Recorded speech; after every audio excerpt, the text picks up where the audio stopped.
Hello and welcome to Season 4 of the SoundStage Audiophile Podcast. For the past few years, host Jorden Guth has been learning about the who, the what, and the when of hi-fi from the pioneers who made our hobby what it is today, as well as the modern innovators who are constantly striving to push performance to new levels.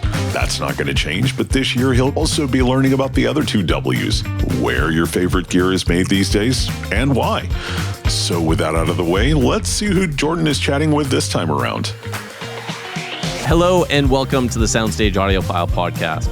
Today we're going to take a little bit of a break from this season's theme, which is where and why products in hi-fi are made, to talk a little bit about the industry as a whole, or more specifically, 3 things that are currently wrong in hi-fi and how we'd fix them.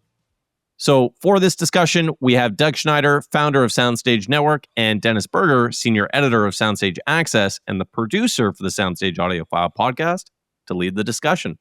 Welcome, gentlemen. Hey, Jorden. Hey, Jorden. Thanks for having me on this side of the mic, bud. Yeah, thanks for joining us. I love it. I love when you get in front of it as well. And great to have you back, Doug. Thanks, bud. So this kind of came about, we've been spending this season talking to different companies about where and why things are made. But there seems to be kind of ongoing discussion on issues in the hi-fi industry as a whole. So a list has come up. 3 main things or 3 things that are currently wrong in hi-fi. So let's just list them off and kind of jump in from both of your areas of expertise. Sound good? Yeah. Currently wrong and how we'd fix them. Currently wrong and how we'd fix them. We're not going to dump on people and kind of old men yell at clouds. We'll actually give some practical solutions on how to address it. Yeah. So number 1. The fixation on high prices. And to kind of give a little bit more insight here, there's a ton of affordable stuff in hi-fi. There's this misconception that hi-fi is immediately going to be expensive and break your wallet. But there is this kind of section of hi-fi, this ton of affordable stuff. However, the press tend to kind of focus on the more esoteric or outlandish stuff.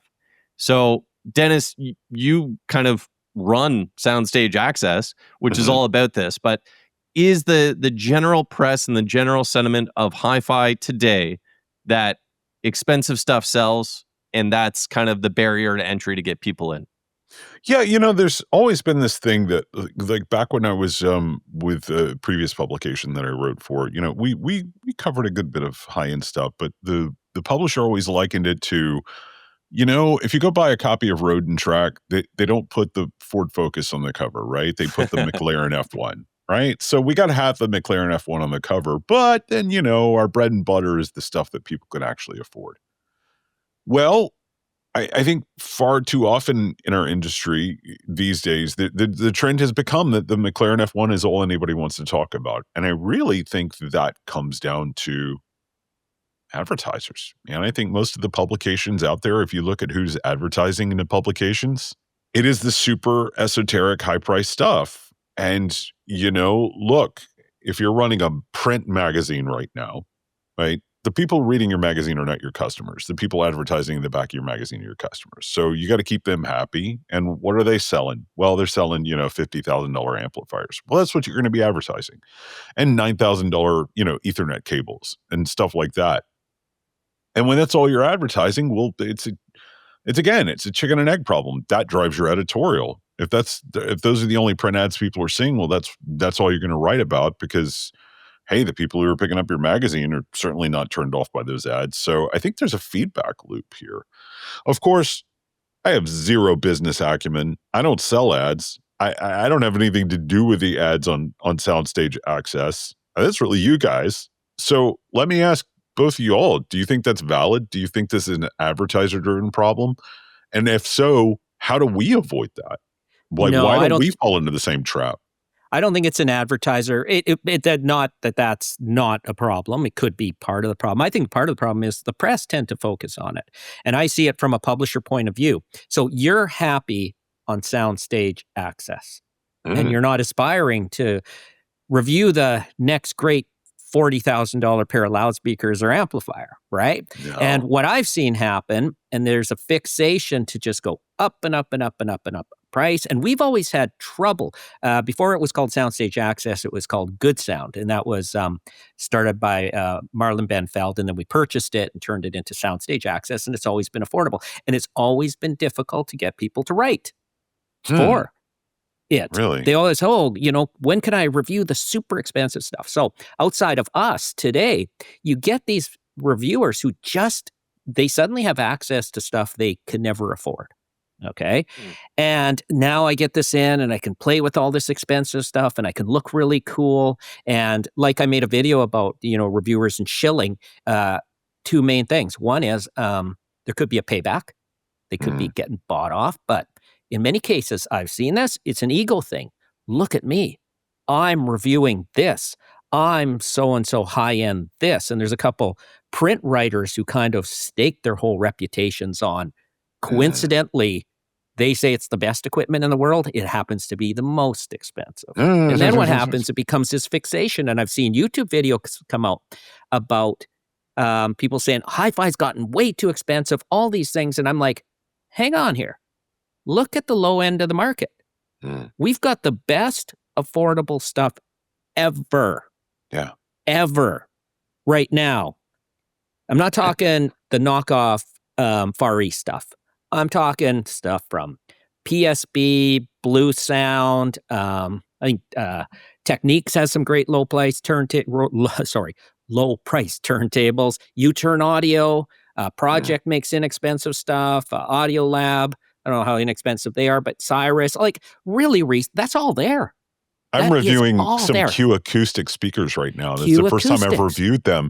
And like I had to do it when I was writing up my unboxing, I had to do a triple take on the price. And I'm just like, wait, they cost how much? Because, the thing is for a long time now, we've had good electronics that were very affordable, but transducers are hard, man. Transducers are the hardest things to get right. And so I can remember in my early days of hi-fi, coming across a $5,000 pair of speakers that was just really freaking phenomenal and going, wow, these are like a good value. And then we got to a point where, okay, you're starting to get really great speakers for $1,000, whatever, but they look like a potato. Not even a potato, like a Lego potato, right? Yeah. But now you're starting to see even these Q acoustic speakers. These things are $600 for a tower speaker, and they look fancy. They've got this really great laminate. They've got these curved, edges. They're gorgeous. And so, yeah, why wouldn't we want to talk about that more? So, I mean, you can't even complain about needing to spend a ton on speakers anymore to get really great stuff. And, so my thing is not about railing on the industry. What I'm saying is it's false to think hi-fi is all about the really expensive stuff. And I have no problem with the really expensive stuff. Go, make it. I don't care. Some of it we'll review. But for everybody to think that it's all expensive that's out there, that's 100% not true. Yeah. So I'm coming at this from a little bit of a different perspective because I see it from the business side of things, and we traveled all these companies. There's a lot of companies that make the range. And not all the companies that we deal with or that get reviewed, but like you think of the Dallies or the Kefs or even PSB or Axiom is a great example of that, where they have a range from very, very affordable, very good quality stuff all the way up to monumental prices. Dennis, you were talking about like advertisers, and when it comes to like advertising, I think it's unique that SoundStage has the different sites that are so focused because it allows you to kind of see the kind of more relevant ads for the particular market that the websites cater to. I guess one of the questions that I have is like, do lower cost, lower margin companies have the same kind of advertising budget? Do they put the money into advertising in the same way, or do they do different things? And I think that's probably why you're going to see like more of the higher margin companies or companies that have those full ranges. I can actually give a perspective on this. Yeah, there you go. I would say this, it's a bit of a smoke and mirrors. Many of the companies making lower price stuff are financially the best off. And they have the big budgets. And they have this. It's a bit of a smoke and mirrors. I had this talk This kind of pulls the curtain back a bit to a manufacturer overseas, and I said, don't be, too swayed by what you see maybe some competitors and stuff doing, because what really goes on the business side is a far different. So, I can remember back when, I don't know if Infinity in the 80s ever sold. One friend who owned a hi-fi store brought this up. He said, there was remember those giant big Infinity things, Dennis, whatever they are. And he said, have you ever seen a picture, well, this is before the internet, but magazines, of those in anyone's house? Have you? Yeah. And he said, you would think, right? Do you know anybody who owns that in this entire country? And he made the greatest point, because they had, Threshold was a great company, but he said, in our store, we sell one Threshold amplifier. And the guys talk about it for the next 8 months. Oh, we sold that $18,000 Threshold amp, forgetting the 700 Rotel pieces we sold. And the money. So I think it's a lot of smoke and mirrors. There are these expensive things. It doesn't mean they're taking advertising to be, maybe some of them are.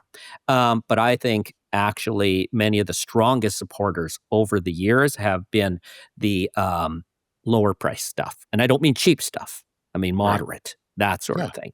And, you look at the well-known moderate price companies like Golden Ear, Paradigm, PSB, Blue Sound, NAD, on and on and on. KEF, that sort of thing.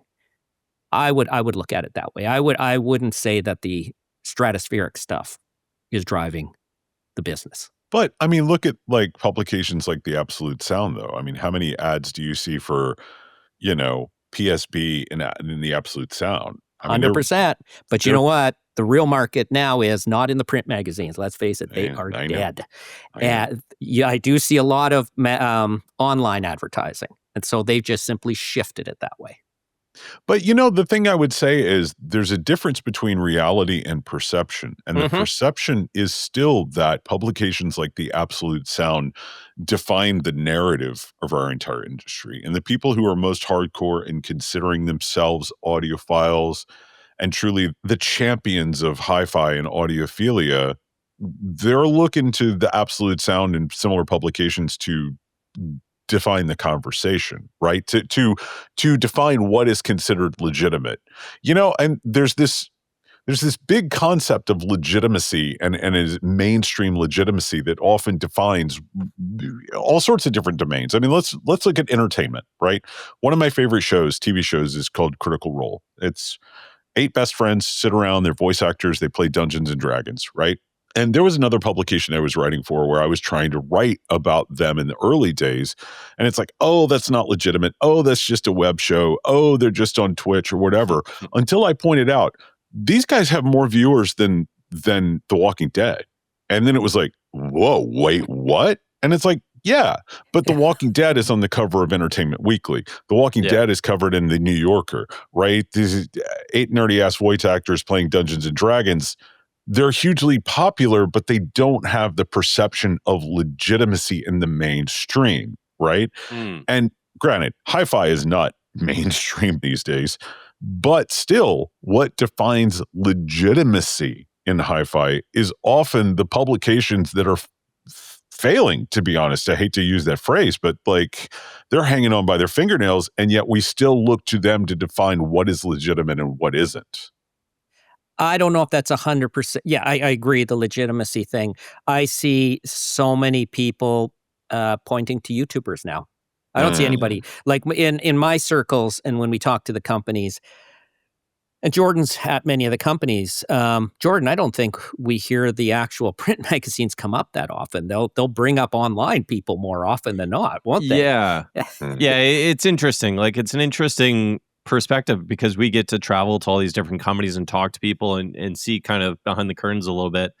I think a lot of it is this idea of the influencer market, which, I mean, love it or hate it, that's where we're at right now. I think my big issue with that, and I think it all kind of ties together, is when you have people that aren't, I shouldn't say they aren't trained. Who the fuck am I, right? But like, if you have a lot of people that are pseudo reporters, pseudo journalists, but get kickbacks for stuff and don't always necessarily lead with that. And their incentive to do something is primarily that they got the product for free and they're getting paid to say nice things. So I still see the value in publications. I don't know if the YouTube, and like I do reviews on YouTube, like I don't know, like it's this interesting struggle that we have. What I can say is like I don't think anyone at SoundStage is necessarily influenced by the price of something in order whether or not we review it. Like if something comes in, it's super cheap, you're jumping up for joy, Dennis. I don't think you're getting dissuaded from reviewing it. In the flip side of that, then again, I don't think Jason's going to review a $500 integrated amplifier. And for those who don't know, Jason runs SoundStage.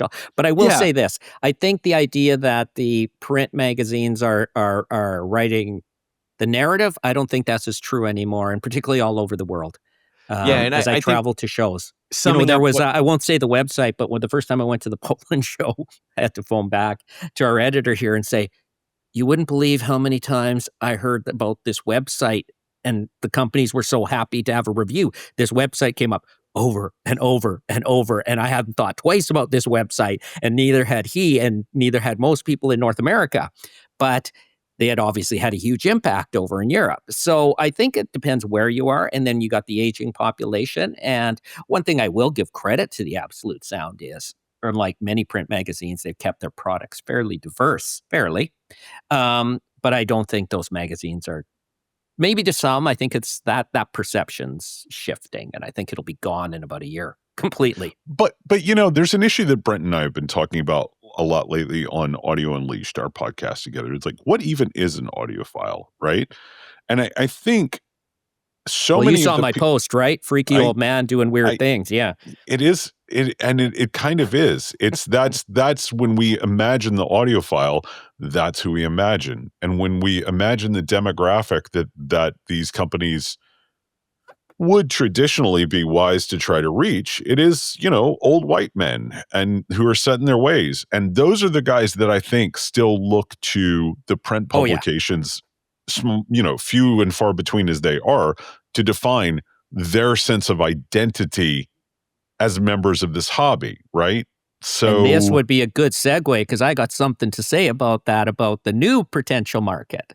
Yeah. And I'm going to wrap this up just a little bit in my brain here. But like when we're thinking about that, if it's the old white guys that are the kind of main audience that companies focus towards, presumably at that age demographic, you're going to have a little bit more disposable income. That would then lead the companies to advertise. That would then lead the publications or the whoever is disseminating the information to kind of focus on that segment. So to your point, it is all this feedback loop. Doug, take us away in terms of how things get marketed. That market exists, but I've written and we've done videos at the Record Center. So if anybody doesn't know, therecordcenter.com and center spelled with TRE at the end, the Canadian spelling. John owns it, and I stopped by John's store, and you can't go in there and see less than 5 to 10 people at any one time. And he has a whole hi-fi section, vintage and new. And John is always bringing in record collections, used, that he purchased, and equipment. And I'm like, John, where did this come from? I haven't seen this since, this B&O this, or Bowers and Wilkins this, or whatever. And he's like, well, so-and-so's now gone, or 87. And that stuff had to move on, right? So that whole demographic, I would say, if a magazine is focusing on that demographic, the cliff is being pushed off the cliff. Do you know what I mean? Is your audience, and there's one audited print magazine in the US, and I've looked at their circulation numbers audited, and they are a fraction, literally, of what they once were. And if you're going after that market, you're going after literally a dying market. Yeah. And the new market, and this is where we could talk about vinyl, which you recently got into, Dennis, is a new market that is largely ignored by the hi-fi industry. It is. And the funny thing is, these days, when I hear people talking about audio gear, It's at the record shops. But here's the interesting thing, and I may be going off on a digression here. Let me know if I am, but like we have 2 record shops in the Montgomery area. How many hi-fi stores do you have? Well, none any. Well, I guess there one. we go. One. There we, I guess I one. Guess we one. do but have, you have 2 record shops. Yeah, 2 record shops and 1 hi-fi shop. But the record shops are so different, man. They're just so different. They are radically different places. They draw radically different clientele. You probably either shop at one or the other and not both. But at one of them, when I hear, I'm one of the weirdos that does go to both. At one of them, when they're helping people out with gear, they're probably setting them up with a vintage receiver and hi-fi speakers and what we typically think of as like either a bookshelf system or 3-way tower or something like that. It is they sort of everybody would be comfortable with this as an audiophile system. At the other record shop, they're really pushing like active speakers. I would say most of the people that walk out of there with a sound system, what they're walking out of there with is a turntable with a built-in phono pre and then a pair of edifier speakers, right? It works. It works for their clientele. It works for the crowd that they're drawing in. But yeah, I guess if you were as an industry trying to reach those folks, which of those 2 demographics would you be reaching? The people who are looking for, an active self-contained speaker system, or the people that want to go whole hog with separates and big speakers and things like that? Well, because I see vinyl appealing to both in different ways. So let's go first why you should be appealing, or the company should be appealing. And I think this is a direction because, as I pointed out to my wife when we were walking downtown Toronto on Record Day earlier this year, right? Yeah. There was a lineup of about 60 people at this little skinny record store. This is even an insignificant one. Little skinny. And I said, okay, a hi-fi store wouldn't see 60 in a month. Okay. And nobody's ever going to line up at one, right? Yeah. And I'd always joke when we go into a hi-fi store, and I was with her in Kingston, Ontario, and I said, hey, we're going to go into a hi-fi store. This store probably hasn't seen 5 customers all week. Meanwhile, you go into John, and so they're on you. I remember there's one in my local city. I couldn't get these. I go in and I say, hey, I'm Doug from SoundStage, and I'm saying that because I'm not buying anything. Trust me, I'm not. I'm just giving you a heads up. And they follow me around still. Hey, you interested? I'm not buying a thing because the customers are so few and far between. Meanwhile, I'll bring up John at the Record Center because this is just a perfect textbook example. You can't find less than 5 people in his store ever. Ever. Okay? There are always shoppers. Now, John used to only sell vintage. Then he became the first in Canada, as he told it to me, non-hi-fi retailer Techniques dealer. And he stocks everything right up to that uber expensive $25,000 US, probably more now, Techniques, and sells it. Yeah. And now 2 things happen. One is he's got a large customer base. 2 is he knows hi-fi. Knows all hi-fi. He sells Totem Kin series as well. They're fully active, Bluetooth. Yeah, that sort of thing. So here's the thing. The customers will go to what the owner recommends, right? If the owner only recommends that, then the store is going to skew that way. If the owner only recommends this, and the trick, so of a hi-fi store just can't become a retail store. And John said this to me many times. You have to know both industries. You have to know records, and you can't fake the vinyl. You can't fake that, and you have to know hi-fi. And you can't fake it. It isn't just So the store is going to skew the direction of the customers. But also, one of the things that I notice is when I go to the record shop that is more, they're selling traditional stereo systems, like those people consider themselves, there's an audiophile section in that record store, right? And literally audiophile section. When I talk to people at Gear at the other shop, the one that's selling edifier speakers, and I mention what I do, I write about hi-fi for a living. Most of them say, I can't hear the difference. Like, I just don't hear the things that you guys hear. And what it is they've been so swayed by the golden ear myth. I'm not talking about the company. I'm talking about the perception of audiophiles with golden ears. Oh, I can hear the difference between, CD and high res and blah, blah, blah. And they're just like, I can't hear that, so why bother spending on the gear, right? So there's that perception as well. But the funny thing is they're so passionate about music, and they actually demonstrate they can hear all of the things that matter with regard to hi-fi. They can hear if the frequency response is off. They can hear if the stereo imaging isn't right. But they've been convinced that there are all of these super special things that audiophiles hear that they can't hear, that they've associated that with the gear. And they're like, well, why do I need all of that crap if I can't hear the things you guys are talking about? So we've got a problem in our industry where people are just making crap up. And then people who could be brought into our hobby think it's actually true, right? And they're like, well, I don't hear that. What are you talking about? I guess I must be missing something. So this stuff isn't for me, you know? And let's give credit to those old-time reviewers for perpetuating that bullshit myth, okay? Yeah. Because those people in the record store, okay, you get these old print reviewers, what are they, 70-something? Oh, Mhm. I'm not sure they could hear a bass drum. Okay, let alone what they claim to hear. Let's say it's, and I put this online, and boy, did I get some praise. All these golden ears, well over 60 years old, claiming they can hear this, that, and the other thing. Can you really? Have you ever proven it?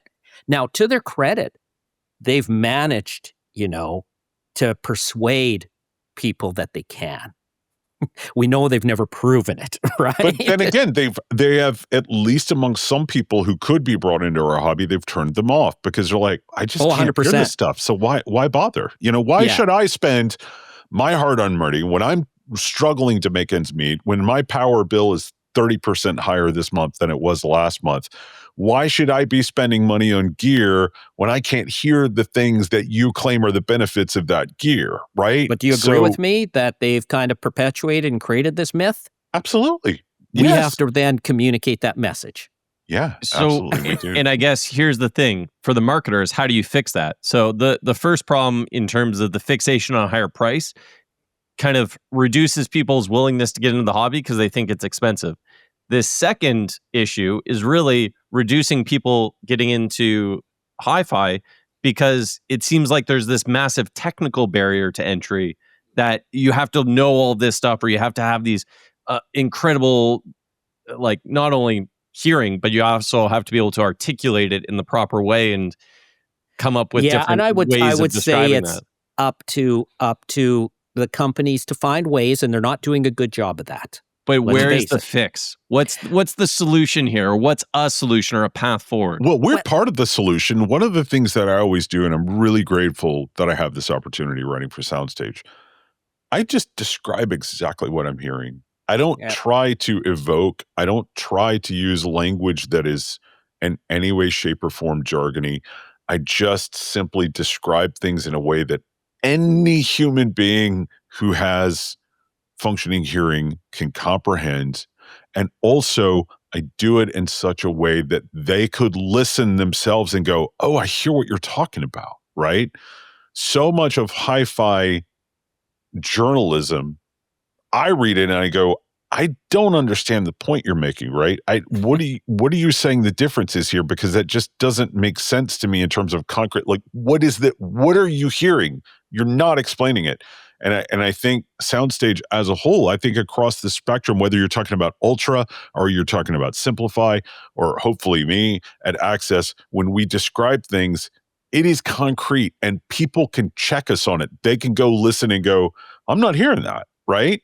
So if we could get then the manufacturers and the marketers to adopt that same no-nonsense, clear, concrete language about what the benefits are, I think that'd be a huge help.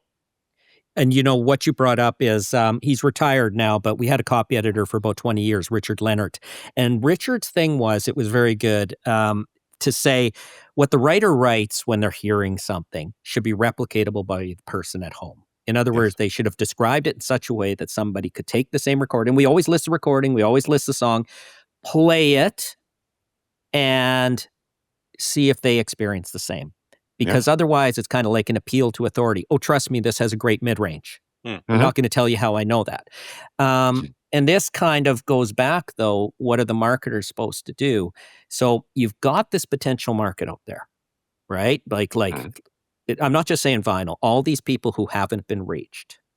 And it seems that many of the companies, we're talking advertising, they're like, wow, this is really difficult to reach these people. So let's concentrate on the built-in market. And then let's jack up the prices of our products so we only have to sell a few. You know what I mean? And it becomes a self-fulfilling thing. But this kind of, I think I had a third point, and this kind of segues into that. So vinyl or not, there's this huge market, and the hi-fi industries are, for the most part, missing it, right? And I've had this saying, and people have said my math, even though I made it up facetiously, is actually pretty spot on. If we had half the amount of speaker companies we do right now, we'd still have 4 times too many. Okay? And that goes for amplifier. It's like the last thing anybody needs is another speaker company. The last thing. Or amplifier company. And so you have actually a buyer's market. We have way too many companies. So some of them are going to go out of business. And it isn't going to be that the hi-fi industry is dying. It's that there are too many.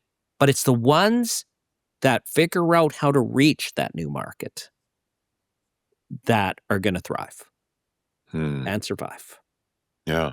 And I also think that there's a large part of what potentially would be hi-fi market or audiophile market going towards companies that are dipping their toe in the space, but not necessarily fully invested. And I'll give you the example of like Amazon Echoes or Apple HomePods or Samsung or LG. You name the big company that is an overarching electronics company that is picking off some of that market because they already have that built-in audience that says, hey, we like music. We want something that's better than the headphones that come in the box with your phone or whatever it may be. So they're kind of cherry picking some of those kind of broader range customers. And I don't know how they're doing now, but in the past, Sonos killed it like that. Sonos, and I remember going into a Best Buy or something in Montreal and seeing a Sonos stand, and I'm like, that's why people think this is the greatest thing on the planet. There it is for them. So not only that, I think what it is with Sonos and with Bose, for that matter, there's a couple others. They make it accessible and easy. Like it can't be easier. It's like I want this song from my phone onto this speaker. How can we do that as easily as possible? I don't want to download another app. I don't want to do this Bluetooth connection that's spotty and this and that. I just want this song on there. And I think what's really interesting is like there's that kind of like that's the mentality. That's my mentality for a lot of things when it comes to audio. But now there's also the mentality of getting back into vinyl where people want that experience. So it was interesting to hear, Dennis, you talking about the folks that are into the edifier systems, because that's almost, in my mind, counter to what they're looking for. But I can see people wanting the best of both worlds. So yeah, it's an interesting. And if you think about the marketers, so I've learned it's hard to go against a tide. So you put out a product and you say, should we put out a product that's a little more difficult, but it's way better, and put all the money into educating people? Or should we just give up that they don't know, compromise it, and put this out instead? Because it'll just be a lot easier to sell. I don't know. I honestly, the one kind of thing that comes to mind in that is this Kef Zeo soundbar that we got like the full insights months ago, and then we did the video and kind of the talks with their engineers about why it is what it is and kind of the technology behind it. And what's fascinating to me is I watched a ton of reviews on this thing. I've read articles on this thing, and no one mentions the VCO technology that is the reason why the bass sounds good. A lot of people say the bass sounds good, but nobody kind of goes into the technology of why. And I guess my question there is, for the market that they're trying to reach with that, would going into that technology excite that market? Would it just be mediocre, or would it cool it down? Would it be like, oh, that's too technical, I don't want to know all that stuff? I'm a firm believer that regardless of the product, you have to have a hook. And one of the problems on the extreme high end of the market is their only hook is the high price. They put out some $500,000 to $1 million speaker and say, it's really great. no technical reason why, no nothing reason why. And somebody who knows speakers go, really? Is it? Because you haven't really explained anything. And I believe everything needs a hook. Remember cameras, they used to harp on the megapixels and the low light performance and these, and they at least grab with a hook. So I don't think you can just put an expensive soundbar. The Zeo is quite expensive, I think $2,500 or so, maybe more, I don't know. Without a hook, then, hey, it's really good. Well, also, like, think about the last 10 hi-fi advertisements that you saw. How many of those advertisements had anything to do with music? How many of them talked about how this product makes your music sound better, or how it improves your relationship with your music or your access to your music or whatever? I mean, oftentimes sometimes they'll talk about sound. Oh, but that's a little too abstract. People want to know. I mean, I think back to the heyday of like hi-fi advertising, and there were two big hooks always. There was your music and there was your lifestyle, right? Mhm. And, think about a lot of the great hi-fi ads from Playboy back in the day. It was about, The well, lifestyle. this is part of your entertainment experience. This is part of your unwinding experience. This is part of your interaction with your loved one or what have you. How does this fit into your life? Or how does this make your music better? And I just don't see hi-fi. There's a, if you build it, they will come mentality that's just like, here's a thing. It makes bass. Okay, buy it. Well, why? Why is Why? that? Why Why? is that going to make my music sound better? Why is that going to improve my life? How is that? Like, what They is the don't point? answer the why. This is the failure in the marketing. And this is when I go to shows. Oh, this is our new so-and-so amp. Okay, what's it about? It's $48,000. Hmm. Can you tell me more? Well, it's Class AB, and you look at Is it, it and it's now? basically a But do you 50-year-old agree? Class AB design. Yeah, they don't This tell is where you. we're kind of shitting on the industry a bit, okay? Like, Well, and it's, you know what I mean? To say, and I see these products come out and I'm like, and? Do you want to I sell it? I don't think we're poo-pooing anybody here, Doug. I think we're talking out of love. We want them to succeed. We Yeah. want them to Yeah. do better. We're not raining on anybody's parade. We're like, please, guys, do this so this industry will succeed better. It's never going to be what it used to be, right? We're Yes. never going to return to the heyday of hi-fi, but we've certainly got room to climb. There's room to grow from where we are. Look at the car industry. They do what hi-fi used to do. They show them driving the car, how you can load stuff in your SUV, and some technical features. Hey, it's got more horsepower. It's got more of this. It's more of that. You're like, oh, this seems better, and it'll really work for me. Yeah. Hi-fi, Yeah. it's like, here's our new thing, like you said. Yeah. I mean, when I was shopping for record players, turntables, sorry.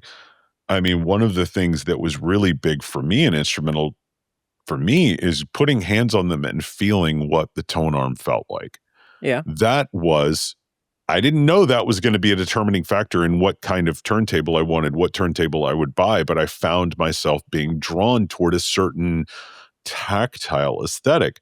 How many turntable ads focus at all on the experience of lifting the stylus and dropping it onto a record? How many of them show you what it's like to interact with this thing? Because you've got, look, you got sort of different schools of what a turntable even looks like. You've got the aesthetic of let's call it the Techniques aesthetic. And then you've got let's call it the, U-turn or project aesthetic, what have you. They look and feel differently, but I never really see any turntable manufacturers advertising what it feels like to interact with their gear. What is touching this thing like? You can convey those things with words or video or what have you, but they don't focus on the experience. They just focus on, well, this is a new blah, blah, blah, blah, blah. They're using words that people don't even comprehend, Yeah, and here's an example of the experience. There's queuing levers on many turntables. There might be a thing. They all work very differently, and you know what? It's up to the user, it seems, to figure out if it's any good or not. Like, I have these turntables come in, I'm like, oh, this queuing lever works perfectly. Yeah. The manufacturer never even told me that. They never told me that they put any effort into it, which they obviously did. Yeah. And I think it comes down to, I don't know what it is. It's missing that. You're right. It's missing all that. And about the quality, I'm going to bring up an ad that came out about 10 years ago from Canon, and I thought it was super good. Now cell phone cameras are really, really good, but these days, and it's still not a match for a great SLR, or digital SLR. And Canon had a thing because many of these people would just come up and say, "Oh, you don't need anything more than a cell phone 10 years ago. This is as good as this." And Canon had this ad, TV ad thing where they had when it matters. And they would show somebody using a cell phone, and then they show somebody pulling out a real camera for when it matters, like at a wedding. This, when it matters. You know what I mean? And they were selling the quality that a real camera can still provide. You know what I mean? And they were recognizing that, hang on, these, like the hi-fi industry should be recognizing, hang on, Sonos came and stole our market.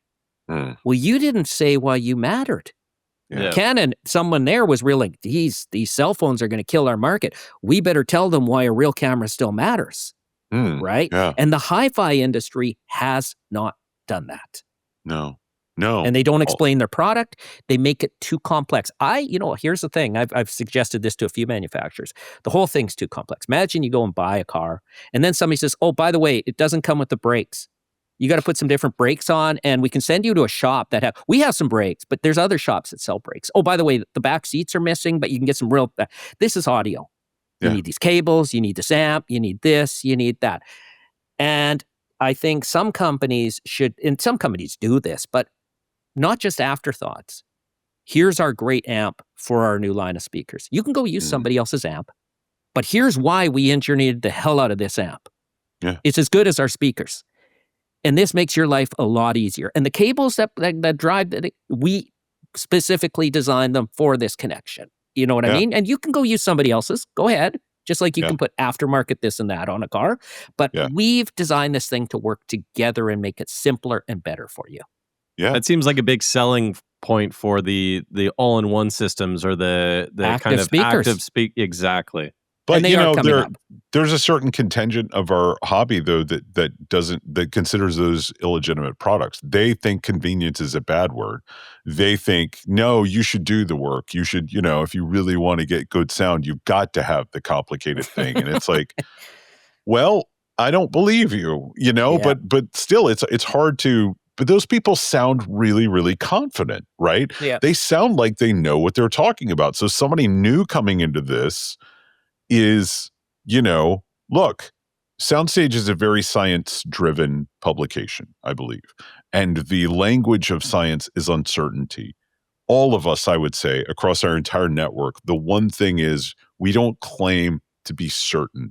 We don't claim to know everything. We just hey, to the best of our ability to understand, this is what it is. Somebody new coming in, are they going to be drawn to that? Or are they going to be drawn to the people, I know exactly what's going on. I know everything about hi-fi. Well, those people are usually wrong, right? So it's a perception problem, but again, I would rather draw the people who are willing to sort of put up with a certain level of uncertainty, if that means we're actually on a quest for the truth, than the people who sound very, very certain about nonsense. By the way, I'll tell you something on selling a product. Chris, our main videographer who also does the editing on the video, showed me a cut of a New Dyn Audio video that'll be out by the time this podcast is in. So I'm giving away something to you guys now, but everybody will have seen it. And I encourage you to watch it. It's on the Contour Legacy, the Floor Stander, and the Contour 20 Black Edition. But Stephen Entwistle, the chief engineer, was talking about the crossover topology in the 20. And he was going on and on about it's the second order this, the first order this, blah, blah, blah, blah. And I thought, okay. And I remember when I was interviewing him. And then he talked about the result in terms of the time and how the driver responds. And then he says, so when a bass drum goes thwack, it really goes thwack. And I thought, perfect. Because he didn't just sit there and talk about, he gave the real life. What does this translate into for your music listening? The relatability aspect. And what you can, That's why you went on about that crossover, because it provides this. Yeah. And that needs to be more to the user. And, Peter Thomas at PMC, who used to be with the BBC for 20 years before starting PMC, feels the same as me. People can tell the difference between voices, okay? Because we're attuned to it. We focus on voices. Play vocals through a speaker. Everybody can hear it. Does that sound natural or not? Does it sound hollow? I don't know if my microphone sounds hollow, but I'm cupping my hands right now. But does it sound hollow? Does it sound real? Oh, you can hear the difference.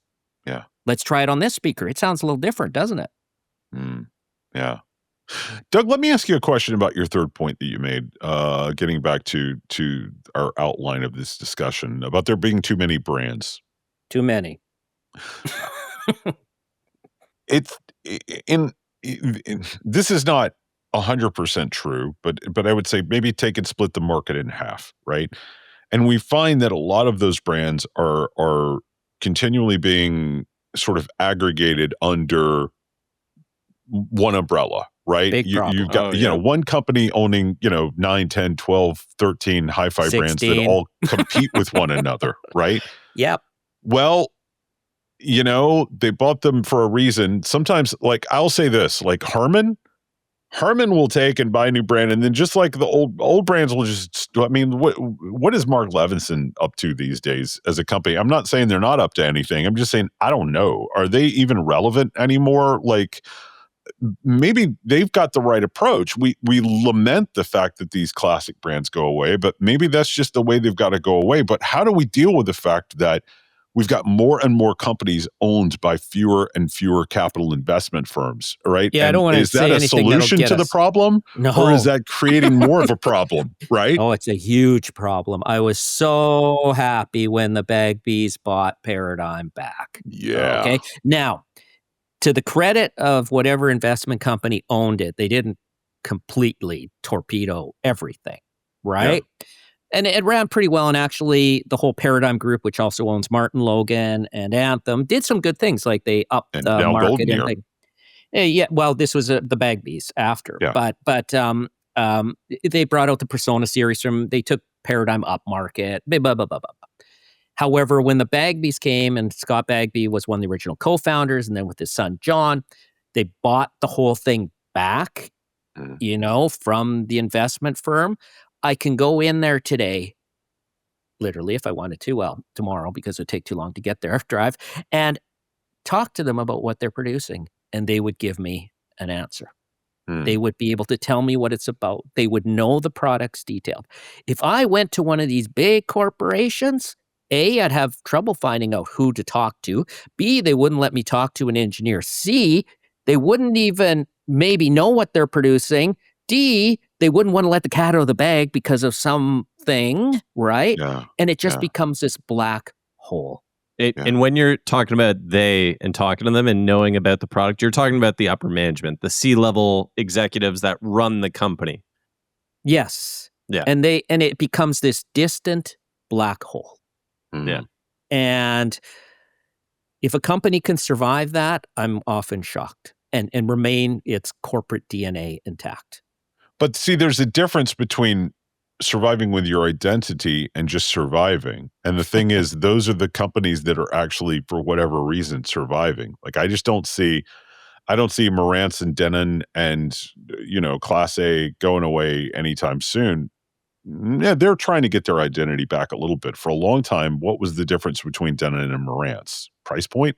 Now they're starting to develop their own identity. But thinking of like these other I can't even the company that owns like Klipsch and Yamo. I don't even know who that is anymore because they keep bouncing them around. Yeah, but I can't even remember which brands they own and why, right? And some of them is like, wow, are they still even making stuff? Why exist as a brand? But again, it goes back to the question of how would the market self-correct in that respect? How is the market going to divest of some of these brands that it does not need anymore when more and more of them are being owned by fewer and fewer corporate conglomerates? Yeah, I think that it depends why they're getting bought up. I think in some cases, Okay, so I noticed a few years ago that many companies started in 1972 or 73, okay, which put them 50 years old. And you just have to do the math and say, oh, that owner must have been 70 or 80, right? And there was no succession. Yeah. In many cases, the thing had to be dumped. There was no idea of who's going to. Now, this hasn't happened in all cases, but I can't help but think that some of these companies are getting bought up for one reason: they're cheap.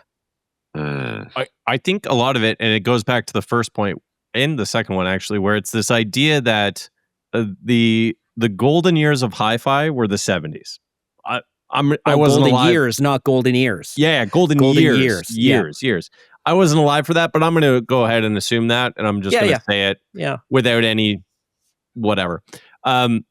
A lot of these companies got founded around that period of time. 72, 73. Exactly. And as those companies, like they grew, and they started getting acquired and all this, and these big conglomerates are holding on to them for the name because they're advertising to those strange white men doing weird things. And it essentially they keep on doing that to the point where they notice that the brands are not resonating enough, and then they just slowly die. And I don't even remember the name. I asked you about this, Doug, because we saw this brand that was owned by a conglomerate, and I was like, I've never heard of this company. And you're like, oh yeah, they were big, whatever. Like they still make stuff. And I'm like, no, their website is literally a landing page that just says whatever the brand's name was. Yeah. and it's like these conglomerates say, all right, I'm going to throw Samsung or Harman or whatever you want to say. It's like Samsung makes all this stuff. They have the engineering, they have all the force. Let's buy up a bunch of these brands and just make the same stuff repackaged for these other names of the brands to capture that market. When that market is not really resonating anymore, then we'll just cut it loose and we'll buy another brand. Well, look at the biggest trouble in brand building, brand recognition. Why do companies take Super Bowl ads? Most of them don't know. They just know they cost a bazillion, but they'll say it's for brand recognition. How many tens of millions did that cost you? Oh, I can buy this brand that's super well known in the hi-fi industry for this much, and it's got 50 years of history already, and most people know it, and I don't have to put anything behind it. It's attractive, but I will say it's not going to happen to all. And I'll name off, some shout outs to companies. PMC. Adrian Loader had died early on in the formation when he co-founded it with Peter Thomas. But now Peter's son, Oliver, and Adrian's son, whose name escapes you at the moment, are now the CEOs of the company. They've taken it over. T+A was handed from Siggy to Conradine. We made a video about that. The Bagbees bought Paradigm back, and John's a young guy. And this is it. John is running this with Scott, his father. Ian at Axiom has kept it going, brought in Bryston, brought in Magnum Dynalab. So the big corporations aren't taking over quite everything, but I'm really scared for the companies that they have taken over. Yeah. Because look, I may be getting pie in the sky, lofty, idealist here. You can accuse me of that and I'll own it. But I legitimately believe with all of my heart that higher quality audio reproduction makes your life better. Like I just will not argue with that with anybody. Easy. Yeah. It literally makes your life better. It has physiological impacts. You sit in front of a good stereo system, if you are listening to music you love, your blood pressure will literally go down. Your pulse will literally come down. And I think the companies who believe that hi-fi makes people's lives better, I think they're better armed to succeed. Well, no, multinational corporate conglomerate gives a crap about whether or not anything they make is legitimately better for people's lives, right? They're just looking to increase their bottom line. They need to make more profits this year than they made last year, but they don't believe it. And I think we're in a world now where, unfortunately, we're in a split.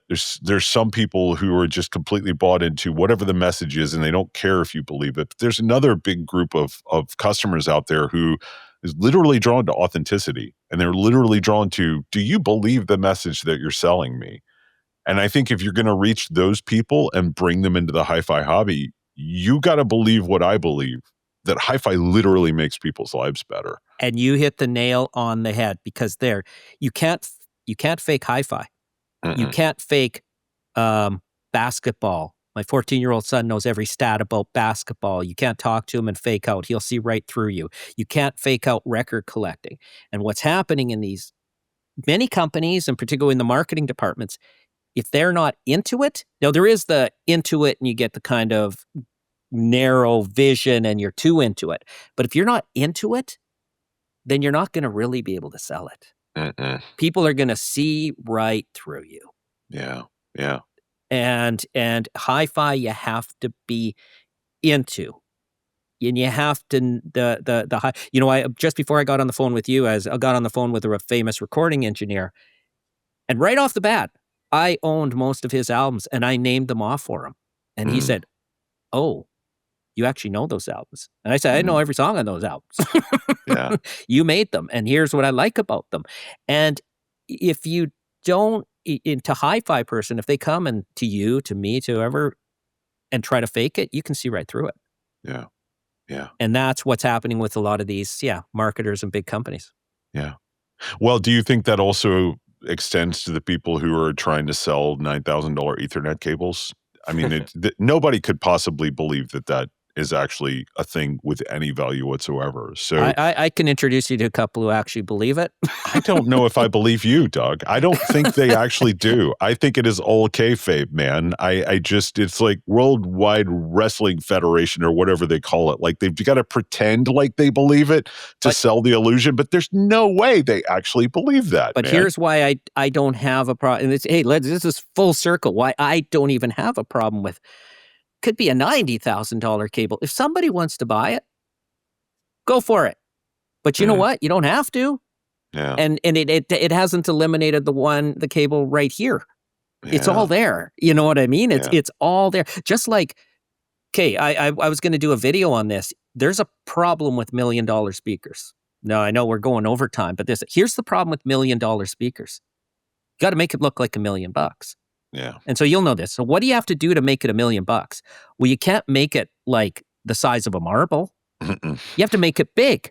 Otherwise, it's not worth $1 million because people associate $1 million with size.